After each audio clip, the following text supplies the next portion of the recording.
as a linguist, um, what do you want to suggest to educationists? Because you're a professor in this area, what would you say to that? I would say to politicians, first of all, because it's a matter of political will. It's a political will to turn things around. If they actually could listen to linguists and most specifically apply linguists, because in linguistics you have the theoretical part and you have the applied part. And the applied part actually takes data from the theory and applies it to the real world. You see, to comparing and contrasting people, the way they speak and how they perceive the world, because you perceive the world. Your perception of the world depends on your language and your culture. And there's diversity that is so beautiful. As a matter of fact, language is at the center of all human life. It's our humanity. Okay? It's our humanity. It's interconnected. It's connected to our thought, it's connected to social relationships, connected to even human evolution and human biology. Language is at the cross section of all of those areas. There's nothing you can do as a human being without using your language and culture. And when you're deprived of that, you are ruined completely. It's like a human being turned into an animal to whom they're teaching something new.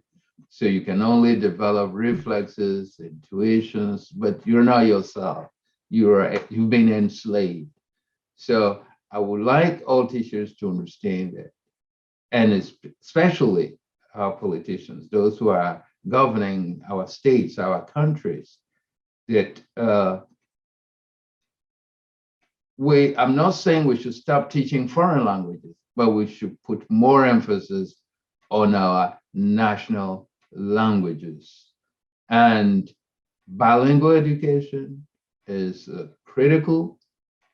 It's critical because you will understand later on when if we talk about endangered languages, that's one way of preserving them, of stopping the languages from dying out. Okay, so we really need to focus on introducing our native languages into the educational system, at least from the beginning of the education, from that end of the continuum. Okay, early on, the kids should learn their mother tongue. They should be instructed in those mother tongue, and that helps. See the connection of language with the brain. The more languages you speak, the more intelligent and the more developed that part of the brain is developed. And you think through that language, and it's easy for you, becomes easier for you to learn another language, but you start from your own.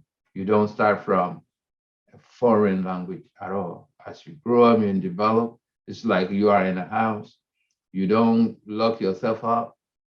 You open that door in the morning, you open the window to have air, fresh air in, but also to see the outside world. That's what foreign languages represent to me, in the if I may use that analogy with buildings. So it is critical that we start teaching our native languages. I know Nigeria has done a lot. I think it's a pioneer in that respect. And South Africa is catching up, and we need to do that. Very important. You see, Nigeria has the most languages. You see, the number of languages spoken in Nigeria is over 100. And the next country will be Cameroon, you see. So as a whole, in the whole world, there are about a little above 7,000 languages. And you know what? 1/3 of those languages are in Africa. And that should not be surprising. That should not be surprising at all. But if you are looking at the birthplace of humanity, with all the diversity that the continent is holding, it is just understandable. Yeah, In this sense, it is cruel on the part of the colonialists to have make an effort to destroy these languages. Because these languages do not only tell of only Africans, it tells of humanity. yeah, It tells of where we are coming from. At this point, let's go straight to you now, to your work, because maybe here we'll be able to peel it out one piece at a time. right. Tell us about your area of concentration in languages. It's the human communication. That's my area of concentration. Okay. It is true that I started out with the a little bit theoretical descriptive part of the language, and I documented my native language, which was barely documented before. So I had to make sure that it's fully documented. So I'm glad that I have a book now that contains a lot of data. I'm not saying it should stop there. I'm encouraging young folks to use that book and then collect fresh data because languages evolve, don't they? And so that I can look at what I've done. I cannot say it is perfect. There are certainly some blemishes. I'd encourage them to read through and to go beyond what I've produced. But then I use that as leverage, the morphophonemics of the Dacha language. Then I started looking into the way people use the language, okay? And it's established. It's established and it's proven that any language is used in a society has something to do with sociology. You see, you remember I told you people who live in a hut and mud houses, the way they talk will be, I mean, the way they talk and the way they think is certainly going to be different from those who live in mansions. They are well off, you know. And you see also men and women. You look at the way they talk as well.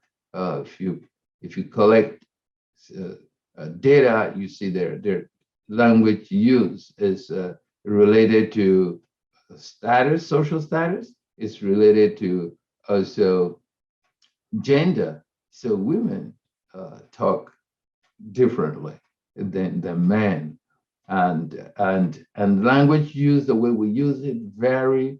Depends on the circumstances, of course.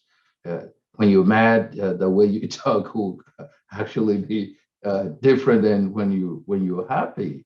When you are in a rush, where when you are in front of the judge, and the language even that court people use is specialized. You see, so it's fascinating. It's fascinating. There's also one subfield called pragmatics. Pragmatics will be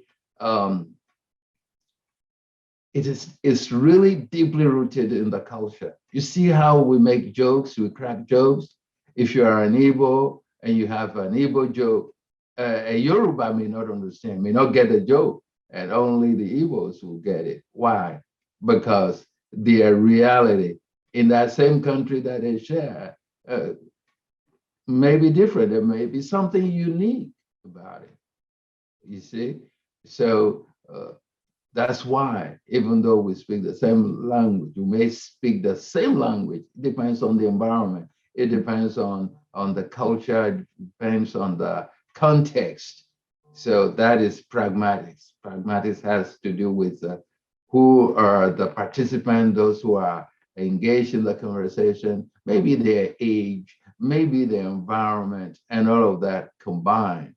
And you say one thing, and somebody who belong in understand what you mean when you're talking about this person is a donkey.